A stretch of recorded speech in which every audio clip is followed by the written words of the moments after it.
আসসালামু আলাইকুম, welcome back to my channel Shamima Firoz cooking. আজকে নিয়ে আসলাম গার্লিক ফিশ। আমি বাসায় এই রান্নাটা কিভাবে করলাম সেটা আজকে আপনাদের সঙ্গে শেয়ার করব। তো চলুন ভিডিওটি দেখা যাক।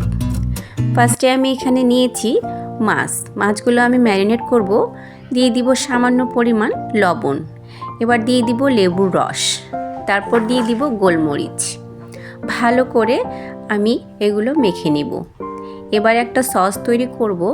দিয়ে দিব 1 টেবিল চামচ কর্নফ্লাওয়ার, 2 টেবিল চামচ টমেটো সস, 1 টেবিল চামচ সয়া সস, 1 টেবিল চামচ ফিশ সস।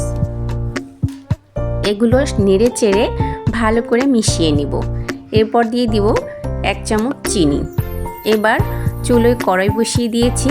এবার দিয়ে দিব পরিমাণ মতো তেল গরম হয়ে গেলে এর মধ্যে দিয়ে দিব মাছগুলো আমি হালকা ভেজে নিব। মাছগুলো ভাজা হয়ে গিয়েছে, এবার উঠায় নিব। এরপর দিয়ে দিব একই তেলে রসুন। তারপর রসুনটা হালকা ভাজা হয়ে গেলে এরপর দিয়ে দিব সসটা নেড়ে চেড়ে এর মধ্যে দিয়ে দিব কিছু কাঁচামরিচ। তারপর দিয়ে দিব সামান্য লবণটা বুঝে শুনে দিতে হবে, যেহেতু সসের মধ্যে লবণ থাকে। এরপর দিয়ে দিব মাছগুলো দেওয়ার পর হালকা একটু নেড়ে চেড়ে এর মধ্যে দিয়ে দিব সামান্য পরিমাণ গোলমরিচ। তারপর কিছুটা স্প্রিং অনিয়ন দিয়ে আমি নামিয়ে নিব। এবার পরিবেশন করে দেখাবো। বাসায় অবশ্যই ট্রাই করবেন, আশা করি আপনাদের ভালো লাগবে।